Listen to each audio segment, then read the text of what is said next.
I'm going to admit it right now. A credible whistleblower ready to testify before Congress that the U.S. has in its possession downed UFOs and actual dead aliens was not on my June 2023 bingo card. But it looks like that's the reality we're confronting right now. So we might as well start from the beginning.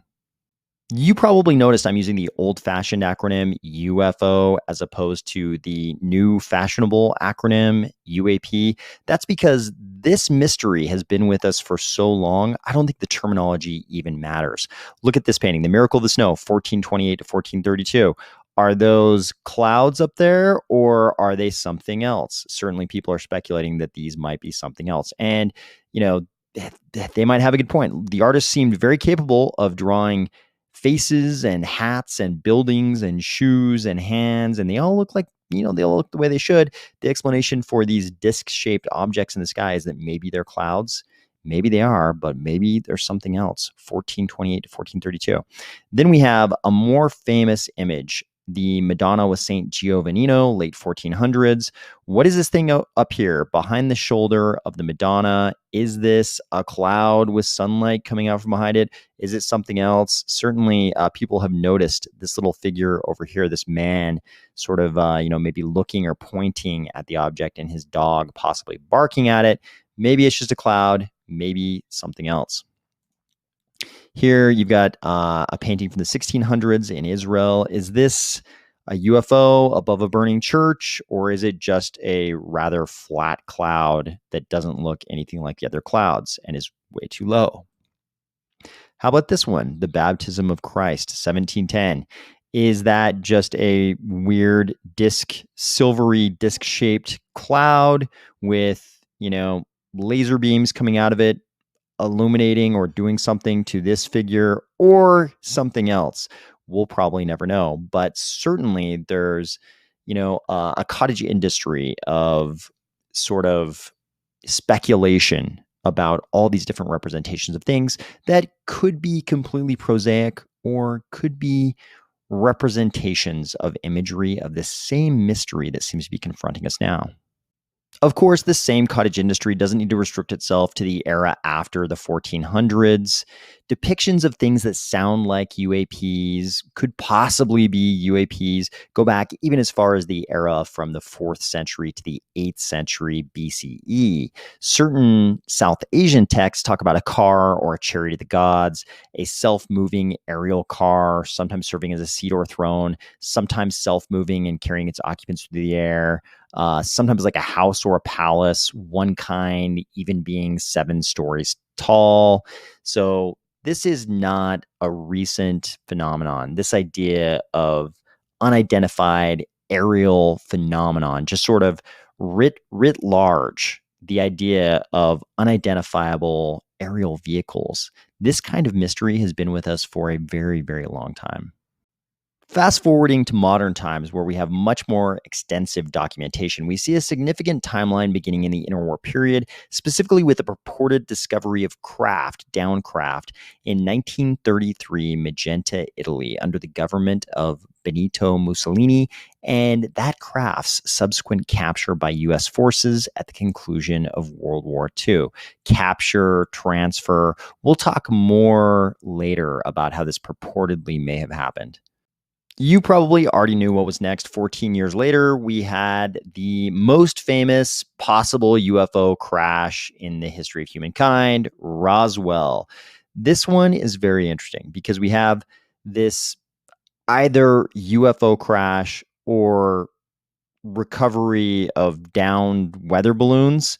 But in any case, the next day, the Roswell Daily Record ran this headline: Roswell Army Airfield captures flying saucer on ranch in Roswell region, which is pretty straightforward. They're saying it was a flying saucer, no talk of a balloon.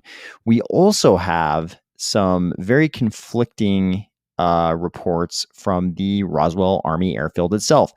The next day, Roswell Army Airfield Public Information Officer Walter Haut issued a press release stating that personnel from the field's 509th Operation Group had recovered a flying disc which had landed on a ranch near Roswell. And this didn't seem so crazy at the time because you had other paper headlines like this: more flying saucers seen as men of science ponder serious angles. So I think it was a different era. Like today, we're sort of inundated with news about various wild things, various wild, conspiracy theories or, urban or non-urban lore. You've got all kinds of reports of Bigfoot and flying saucers and Mothman. And these are like normal things these days. If you go on the internet and Google any of these terms, you're going to find a million different reports of all of these things.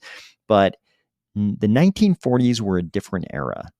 The U.S. in this part of the 1940s had just come out of World War II. We'd been on this enormous technical arc where we had gone from not even being able to fly to flying nuclear weapons around the globe and dropping them.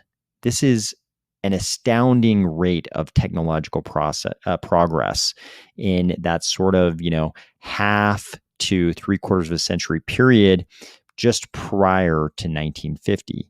So I'm sure at the time, if you had just, if in the last 50 years of your lifetime, you had gone from people not really being able to fly to being able to fly nuclear weapons around the globe and drop them, this is a time of enormous technological progress. And something like a flying disc probably didn't seem too wild to somebody who just lived through all that.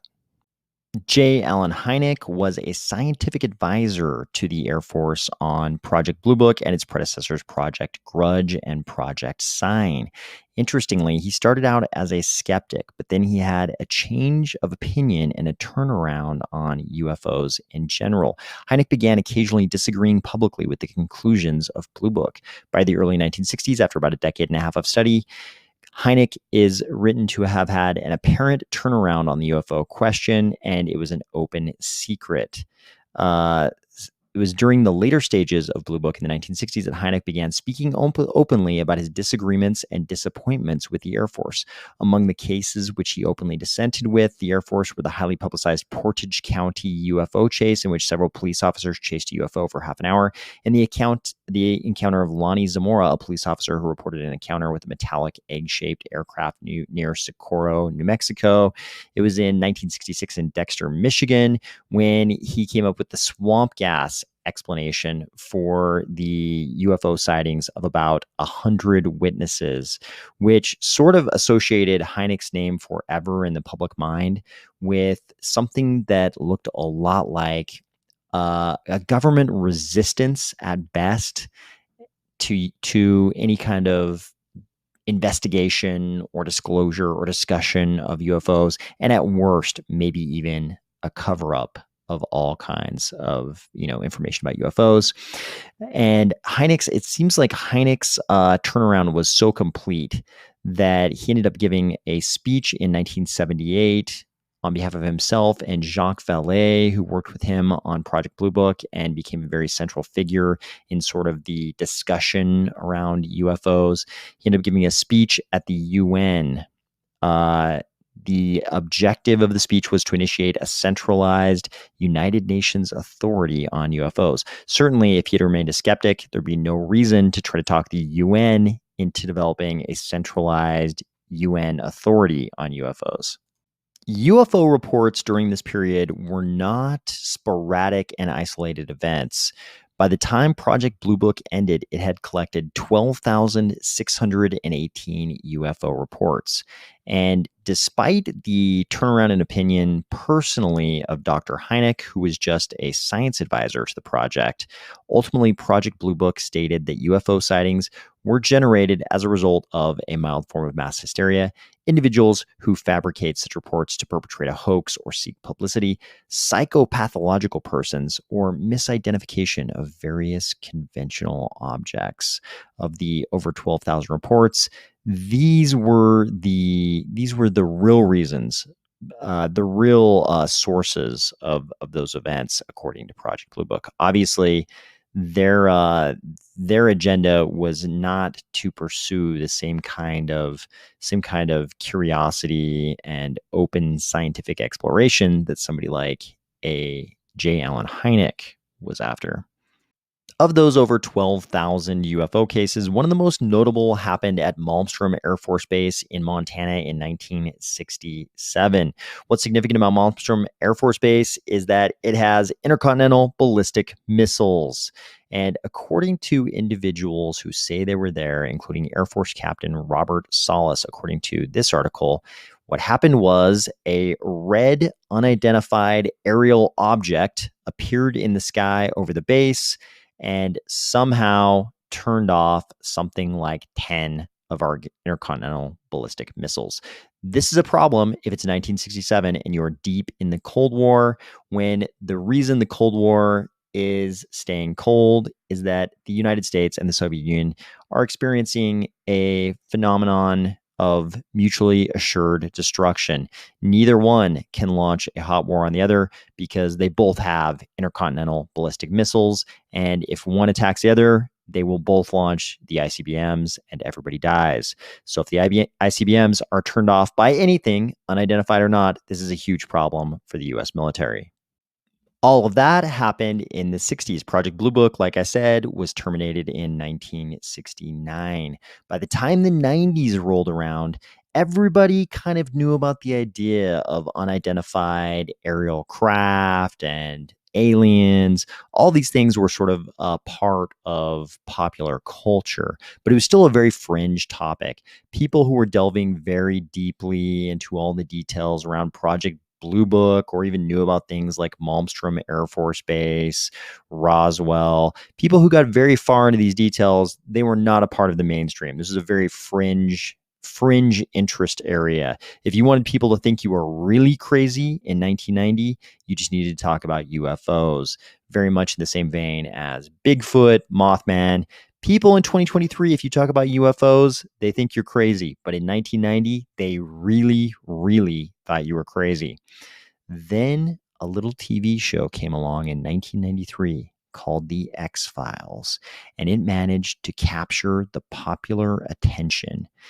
What was so interesting is people thought they were watching a completely fictional narrative around a grand government conspiracy involving aliens, and kind of UFOs, all of these same kind of things. But what was happening is, while people were watching a very fictional account of sort of the adventures of Fox Mulder and Dana Scully, they were also being educated through this fictional narrative about all of the details around all of those fringe UFO topics that had kind of been circulating, through articles and books all those years, going all the way back to Roswell.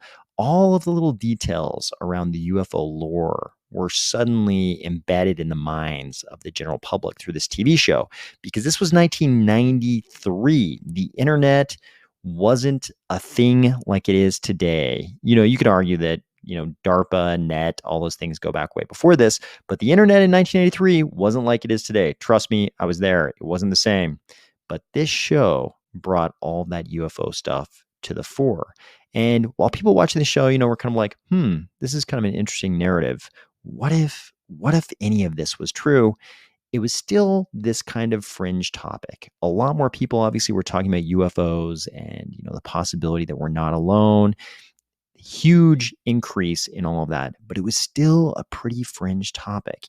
You didn't exactly show up to, your college class, raise your hand, and start talking about aliens. Only about a month after the debut of The X-Files, the very first episode of which was all about UFO abductions, the Air Force started getting questions from a New Mexico congressman about the UFO issue.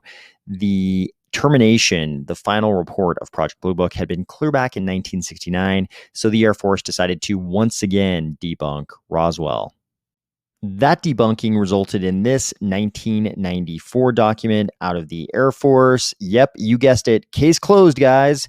They were just high-altitude surveillance balloons.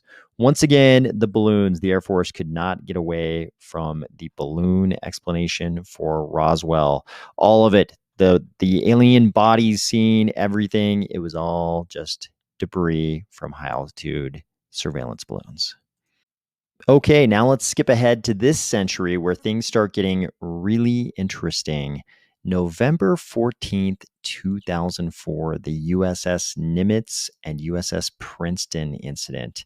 On November 14th, fighter pilot Commander David Fravor of the Nimitz Carrier Strike Group claims to have investigated radar indications of a possible target off the coast of Southern California. Fravor said the operator had told him that the USS Princeton, part of the strike group, had been tracking unusual aircraft for 2 weeks prior to the incident. The aircraft would appear at 80,000 feet before descending rapidly toward the sea and stopping at 20,000 feet and hovering.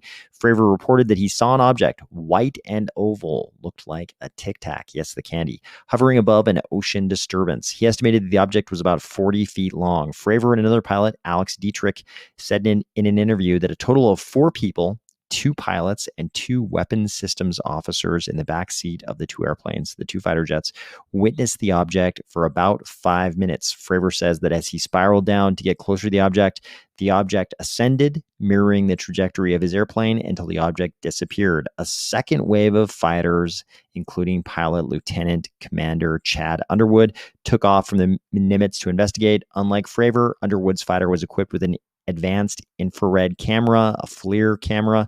Underwood recorded the FLIR video and coined the description Tic Tac to describe the infrared image, but did not himself see any unusual object. 10 years later, fighter pilots associated with the USS Theodore Roosevelt Carrier Strike Group were operating off the East Coast for the United States when they recorded the gimbal and go fast videos while reporting instrument detections of unknown aerial objects, which the pilots were unable to identify. So we have these 3 videos. Problematically, these guys are U.S. naval aviators. They have security clearances, and they can't just go around divulging the existence of things like these UAP sightings. So we as the public don't really hear anything about this. I'm sure some fringe UFO guys will say that they saw these videos, long ago in some obscure UFO forum, but the mainstream public didn't know anything about these encounters, these videos, nothing until sometime later. And that time for most of us, for some of us, was 2017. In 2017, all of a sudden, this entity called To the Stars Academy of Arts and Science held a press conference. And it was a very serious press conference where they definitely gave the impression that something big was about to happen. If you had interest in this whole UFO alien topic, something very, very big was about to happen. Problematically, the front man of this, no pun intended, the front man of this entity seemed to be Tom DeLonge, who is also a rock star, but not even a normal rock star, kind of a very silly type of rock star from this band Blink-182, who a lot of people, if they were around in that aforementioned period in the 90s, a lot of people were already familiar with Tom DeLonge, and they knew he wasn't even a serious rock star. He was more of a very, very silly rock star. All of a sudden, we see him in a suit, and the company he's keeping is very different from what we're accustomed to. On stage with Tom DeLonge were Christopher Mellon, Lou Elizondo, Steve Justice, Hal Puthoff, and Jim Semivan.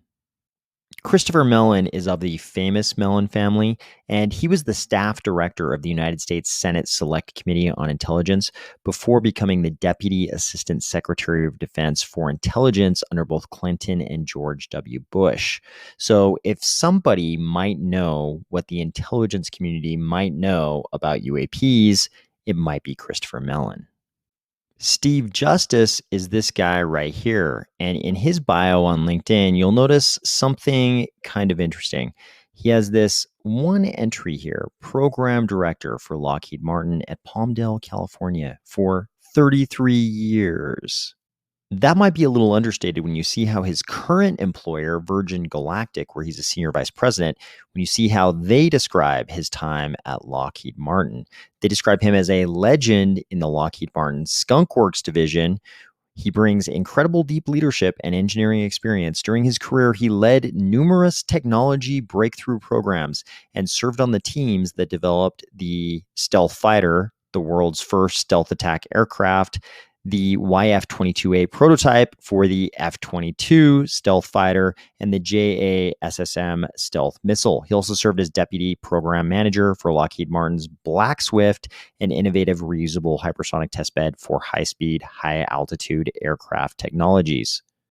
If you helped create the stealth fighter at Lockheed Martin Skunk Works, you might know something about whether or not Lockheed Martin knows anything about reverse engineering of exotic materials. Then you've got maybe the most visible out of this group, and that would be Lou Elizondo, who I didn't know until reading this. Apparently, according to this article, is the son of a Cuban exile who was involved with Brigade 2506, who were involved with the Bay of Pigs invasion.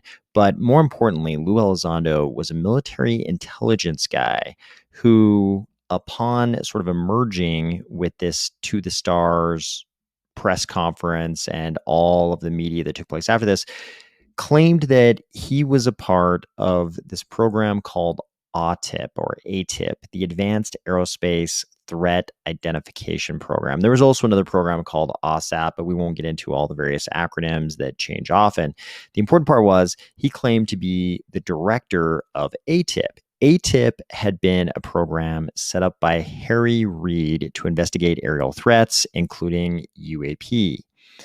So there was this confusing series of events where it seemed like the Pentagon had confirmed that Lou Elizondo was the director of ATIP, and then all of a sudden you get this notice from a Pentagon spokesperson, Chris Sherwood, saying Mr. Elizondo had no responsibilities with regard to the ATIP program while he worked in the Office of the Undersecretary of Defense for Intelligence up until the time of his resignation in October 2017, right before the To the Stars press event. So Lou Elizondo apparently filed a claim with the agency's inspector general, and eventually Harry Reid, who originally set up ATIP, who was in charge of funding ATIP, came out and said, I can state as a matter of record Lou Elizondo's involvement and leadership role in this program, meaning ATIP. And of course, Harry Reid would know. He was the Senate Majority Leader who set up ATIP. So why were these high-level government insiders hanging out with Tom DeLonge? Well, it turns out it might have had something to do with this. This article in Rolling Stone tells us all about how WikiLeaks revealed that Tom DeLonge and John Podesta, who had been the campaign manager for Hillary, had been in communication about, you guessed it, UFOs. So this article came out back in 2016, and they said Podesta has openly discussed extraterrestrials and encouraged politicians to reveal what they know. In February 2015, after stepping down as a senior advisor to Obama, Podesta wrote on Twitter, finally, my biggest failure of 2014, once again not securing the disclosure of the UFO files. In April, Podesta claimed that if elected, Hillary Clinton would declassify as many documents pertaining to UFOs as possible. And it looks like they were having some pretty specific conversations. At one point, Tom DeLonge was emailing Podesta about some kind of an interaction he may have been having with the general who was in charge of the laboratory at Wright-Patterson Air Force Base that DeLonge and many UFO enthusiasts believe had been the final destination of the Roswell crash debris.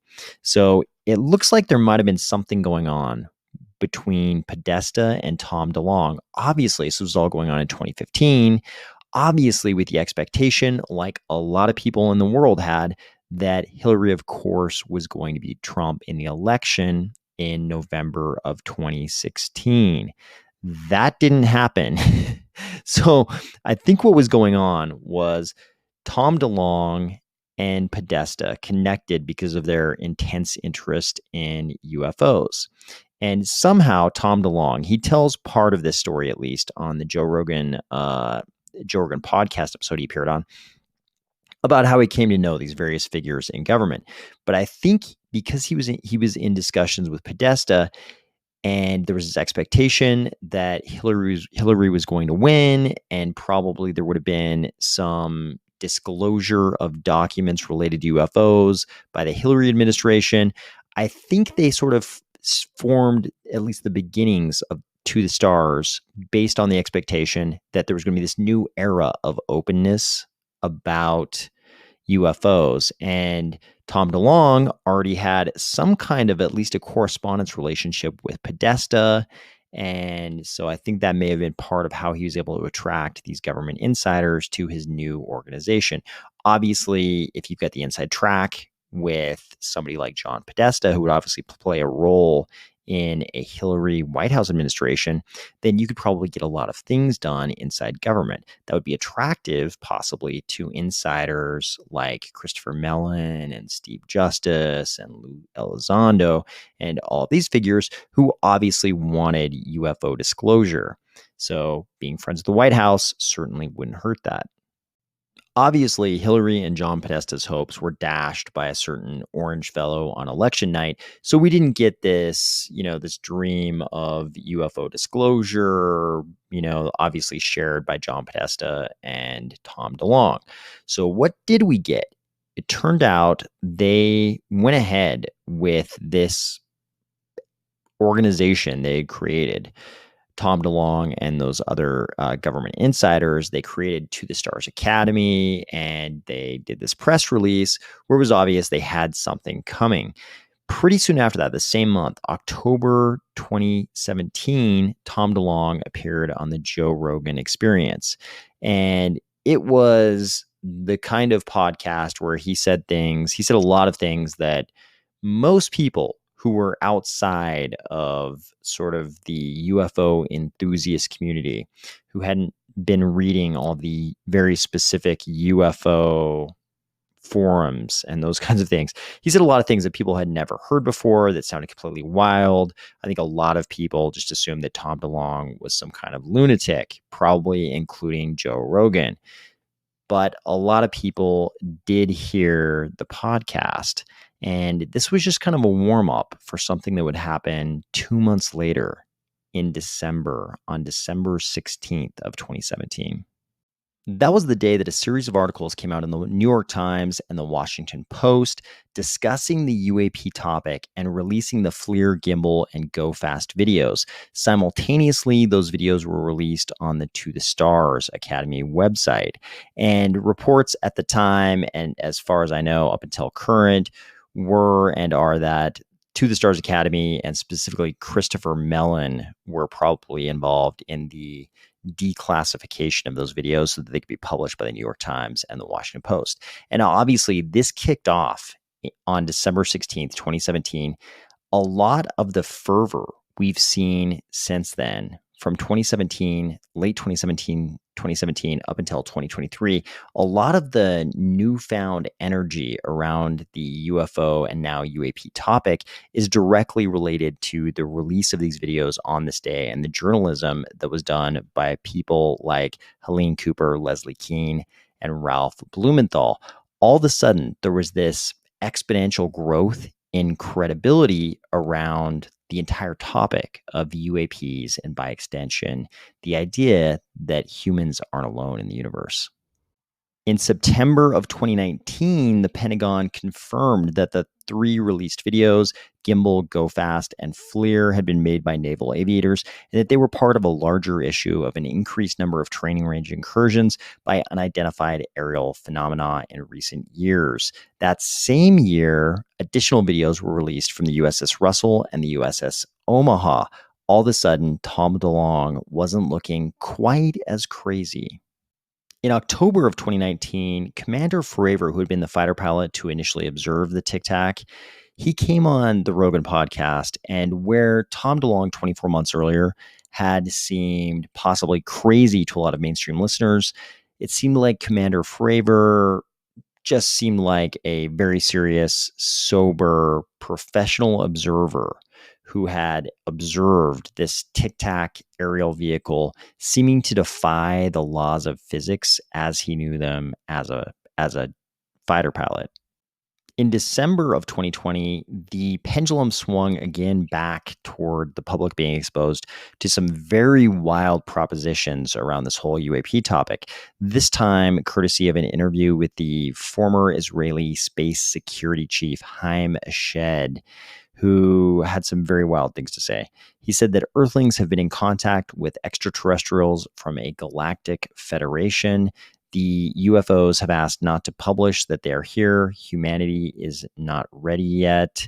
He said that the aliens were equally curious about humanity and were seeking to understand the fabric of the universe.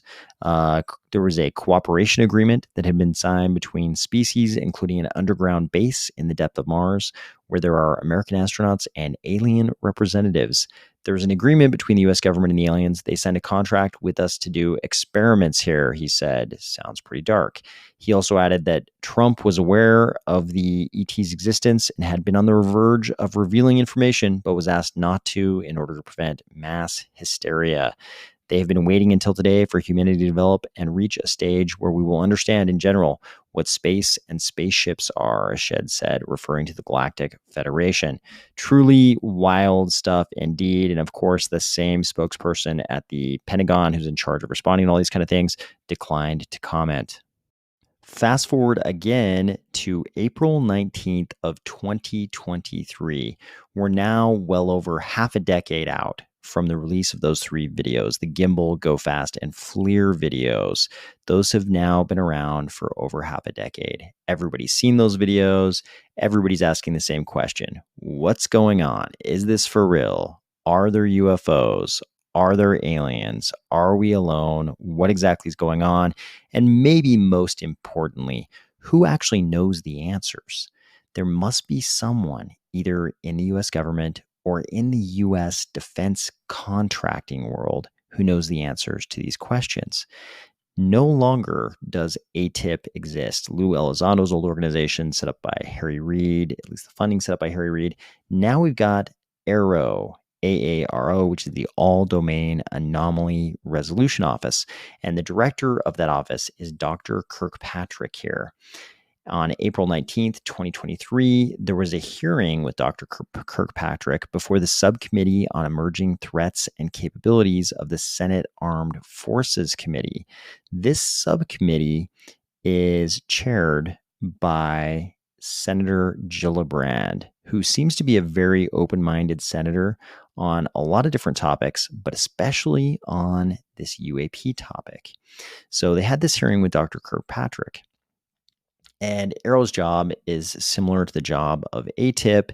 They're supposed to investigate all of these UAP phenomena cases. So Dr. Kirkpatrick says that AARO is tracking more than 650 cases.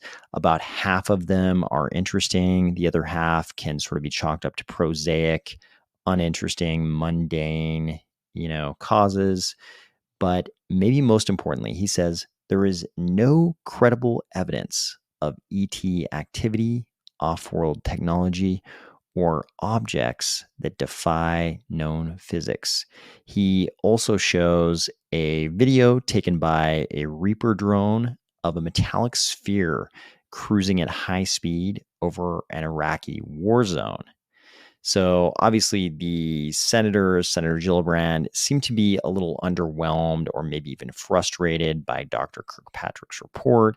After all of this, after everything that everyone's seen, it seems like there certainly must be something there. How could he possibly report that there's no credible evidence of ET activity, off-world technology, or objects that defy known physics? If that were the case, if there was no credible evidence, are you saying that like Commander Fravor's eyewitness testimony, the reports of people on the USS Princeton who were monitoring the sensors that were tracking the exact same objects that Commander Fravor reported being an eyewitness to? Is that not evidence, or is it not credible? Like, what's going on here? It turns out that one of Dr. Kirkpatrick's colleagues was just as frustrated as some of the Congress people. Enter whistleblower David Grusch. So, first of all, who is David Grusch? He's from Pittsburgh, Pennsylvania. He got an Air Force scholarship for physics. He was a decorated combat officer within the U.S. Air Force during the war in Afghanistan and is a veteran of the National Geospatial Intelligence Agency, that's the NGA, and the National Reconnaissance Office, which is the NRO. From 2019 to 2021, he was the representative of the NRO to the UAP task force. From 2021 to 2022, he was the co-lead for UAP analysis at the NGA and its representative to the task force. He assisted in drafting the National Defense Authorization Act of 2023, which includes provisions for the reporting of UFOs, including whistleblower protections and exemptions to non-disclosure orders and agreements. It also requires the military to review UFO sightings back to 1945. Grusch left the government in April of 2023, the same month that the Senate had the hearing with Dr. Kirkpatrick.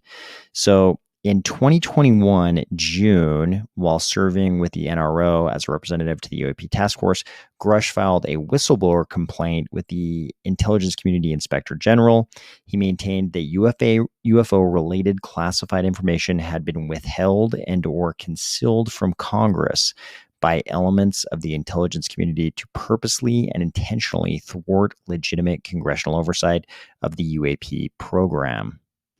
So earlier this month, on June 5th, News Nation released an interview between David Grusch and Ross Coulthard, who's an Australian journalist who's been involved in some reporting on UAPs.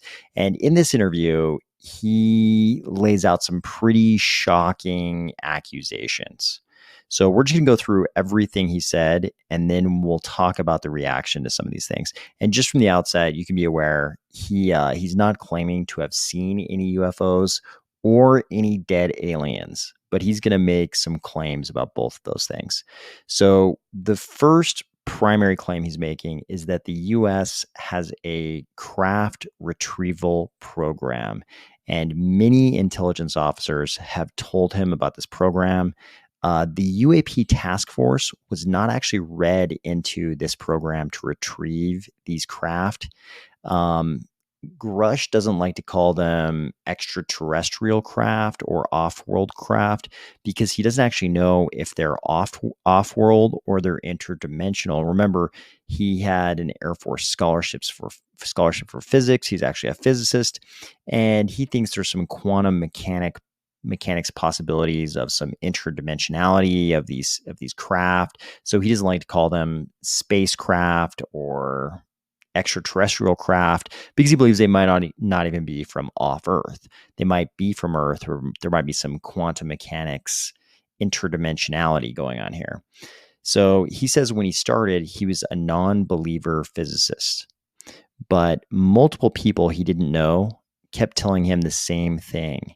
And he tried to investigate, but he wasn't given access to any of these special access programs. So he had to go to the Office of the Inspector General of the intelligence community. He says that the U.S. not only has downed craft, but it has intact craft. And in a few different places, I believe he said that the craft the U.S. has were either landed or crashed. And he said, when you're collecting craft like that, sometimes those craft are going to have dead pilots. So he's straight up saying directly that the U.S. has in its possession UFOs and dead corpses of the pilots of those UFOs. He says he's seen very interesting classified photos and reports, and he provided all that to the Office of the Inspector General. So obviously he has an oath as a member of the Department of Defense, and he has a certain security clearance, and he's trying not to violate that sort of oath of office with the Department of Defense here. So throughout the interview, you'll see him you can tell he's sort of very carefully wording things. And there's also been a lot of talk about this interview. People were talking a lot about his body language, and people were trying to opine that his body language, indicated he wasn't being honest. Later on, in a later podcast, which came out just in the last couple of days, Ross Coulthard seemed to say that David Grusch is actually autistic, and that was probably the source of what people were picking up in his body language. He's autistic, just like Elon Musk is autistic, and that probably is resulting in some different body language than people are used to seeing. But I mean, also he's concerned for his safety. He seems to be concerned for his safety. At least that's what some people have been saying, and I think that could probably affect your body language if you're revealing such crazy secrets about things going on deep within the US government. Probably be a little nervous, and that might impact your body language. So he says they might travel through some kind of higher dimensional space and be co-located right here. So they might not even be from another planet. He says the materials these things are made of are not engineered by humans. He says we could know so much more about them if academia had access to the information, but obviously this is like highly compartmentalized information. So, you know, not very many people, even in the government, know what's going on with this, let alone academia. He says a sophisticated disinformation campaign has been targeting the US populace when it comes to UAPs for a long time, and it's very unethical and immoral. He says it's been a 90-year cover-up. He said Mussolini had discovered UAP in Magenta, Italy in the interwar period, and the Vatican knew about it. So at the end of World War II, Pope Pius XII back-channeled the information to the US, and the US was able to capture the craft. He says he can't talk at all about Roswell. He was asked, why did they crash? He said, even advanced technology doesn't mean you don't necessarily crash. So Ross Coulthard asked him, why would the U.S. engage in this crash retrieval program? And Grush's answer was just, the normal reasons: feudalistic dominance, having asymmetric power over your rivals, all those kind of things. He mentioned that the UAPs did tamper with nuclear silos at Malmstrom Air Force Base in Montana and shut down the 10 ICBMs, which is the event we talked about earlier in this video. He also said people working with this technology have been physically injured and have suffered. He said the Tic Tac off the Nimitz is definitely anomalous, possibly from off-world. He said, so this is despite his earlier talk about interdimensionality. He's not saying that they're definitely interdimensional. He's just saying that they might not be from off-world, but they might. They could also be interdimensional.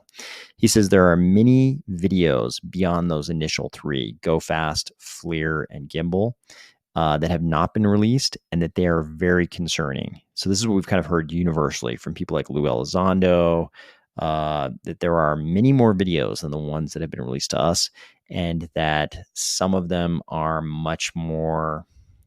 would be taken much more seriously, would have a much bigger impact. In fact, I believe I've heard Lou Elizondo kind of strongly imply that in some of the imagery, I don't know if it was video or photo, you could see occupants of some of these craft.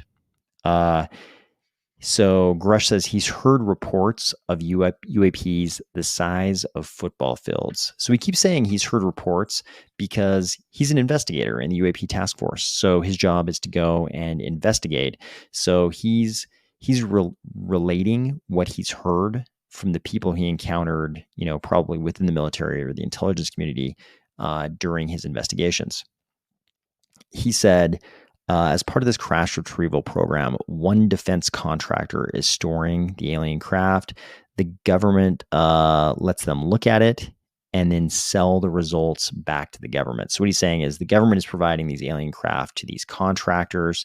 The government lets the contractors have the alien craft, and then they are, reverse engineering the technology or doing some kind of analysis or something, and then selling the product of that back to the government, which he's kind of implying is, not a good situation.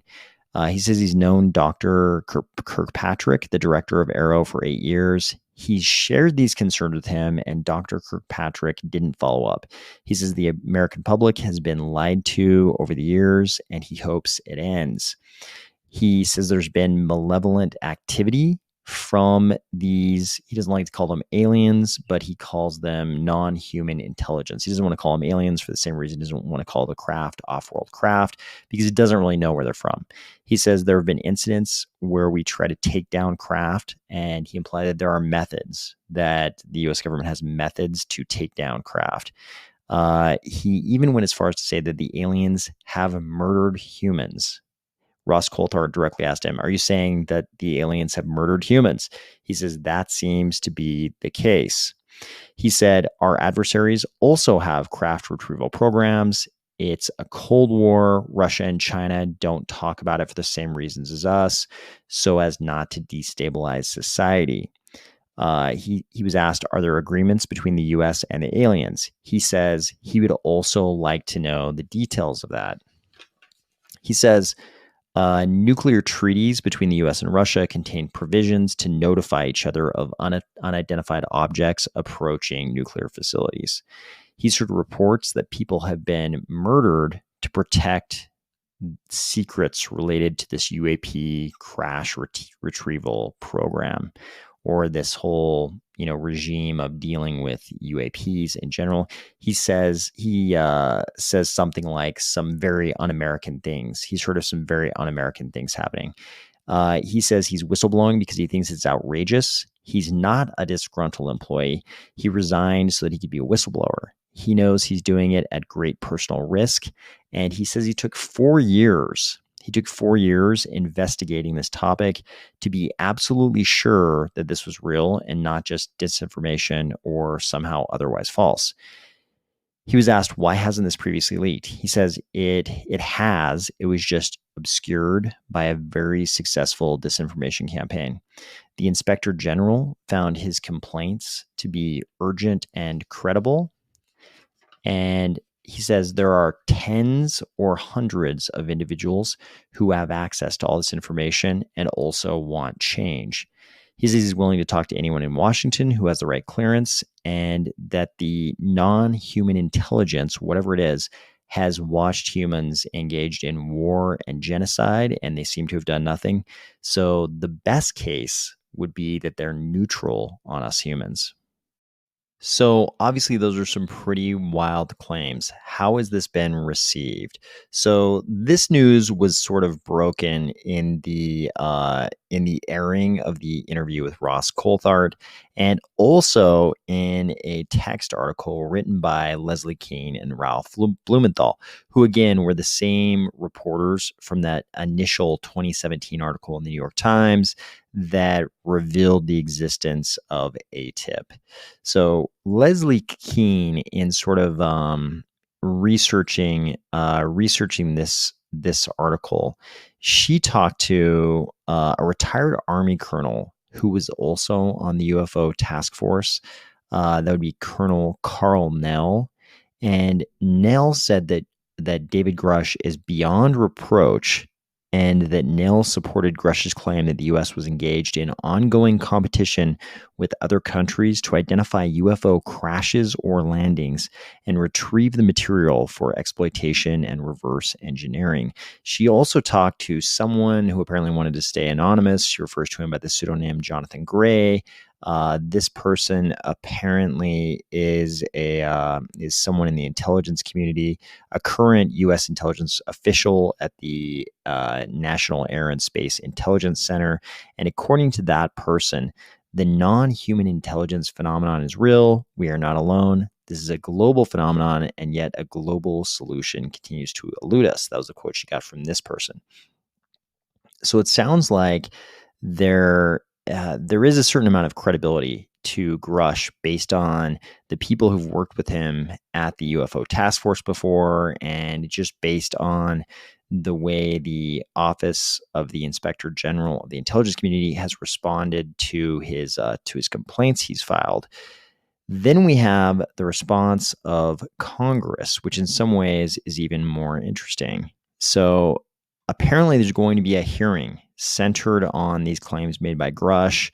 Congresswoman Anna Paulina Luna says that the hearing might take place at the end of July. And you'll also see quite a few appearances by Tim Burchett of Tennessee, who's been talking quite a bit about this and is pretty revved up over this whole thing.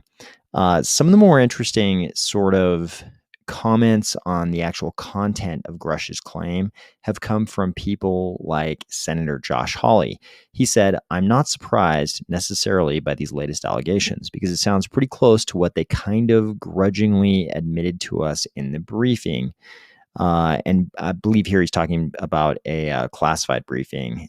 He says he's saying that the government knows more about this than they have previously let on. That doesn't really surprise me because it looks to me like the government has been tracking these UAPs for a long time now and has not been saying much about it. What we learned from the Chinese spy balloon incident is that one part of the government actively concealed it from other parts of the government because that's what they do all the time.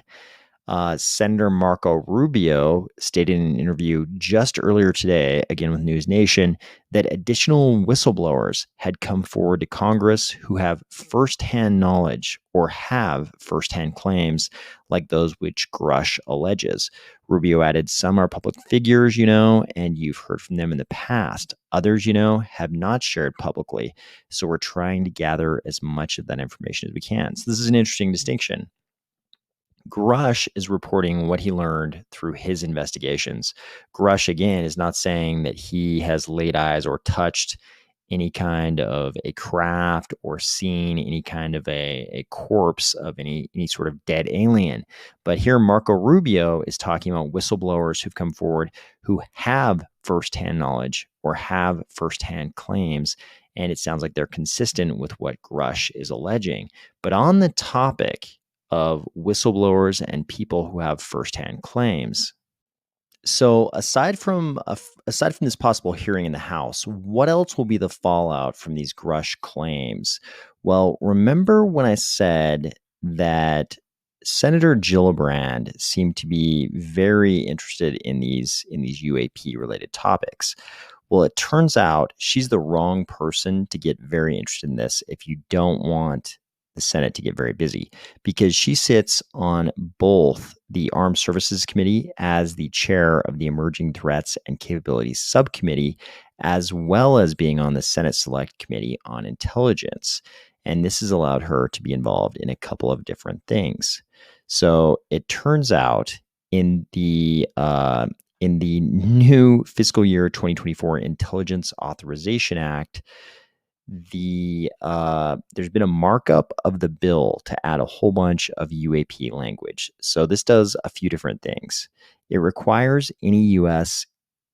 Intelligence community contractor to give AARO a list of all non-Earth origin or exotic UAP related materials within 180 days of the passage of the bill, of the act.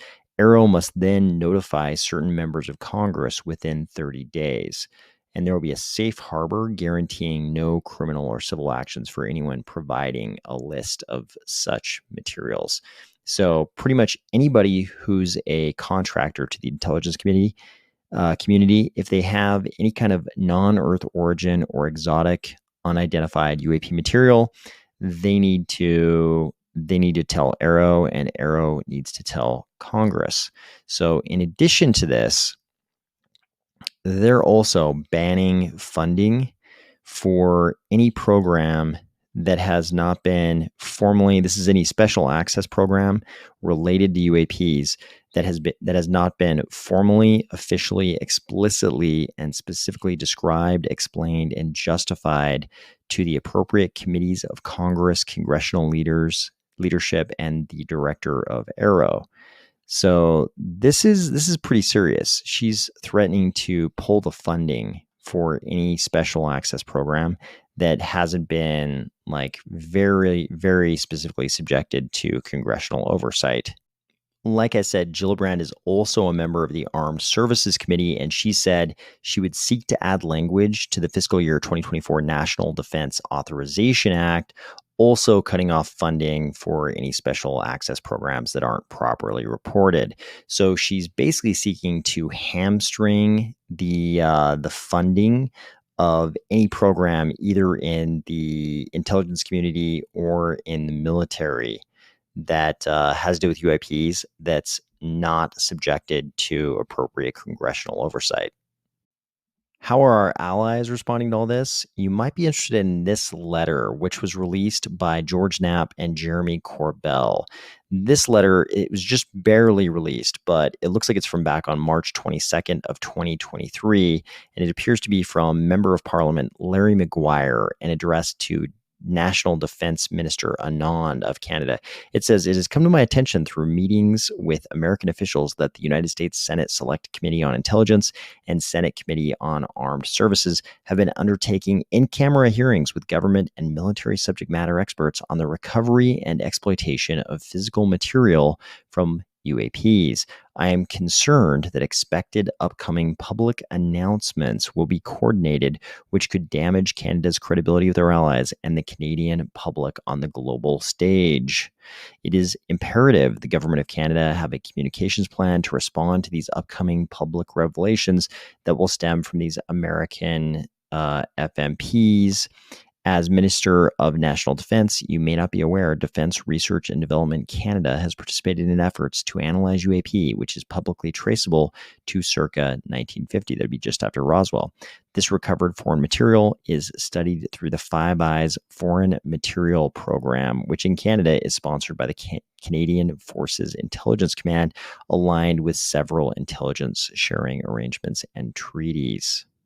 That was a long and winding retelling of almost 8 decades post Roswell of the US government basically telling its citizens, you are alone in the universe, only to get to June 2023 when a whistleblower comes along and says, not only are you definitely not alone, not only does the US government have craft in its possession, but they also have dead aliens. Maybe the weirdest part of the whole deal is that Congress even seems to be taking this seriously. I don't know where all this goes. I don't know how this resolves, but I hope whatever the truth is, I hope we're as close to that truth as we've ever been. And whatever it ends up being, I hope you're having a good one, and I'll talk to you soon.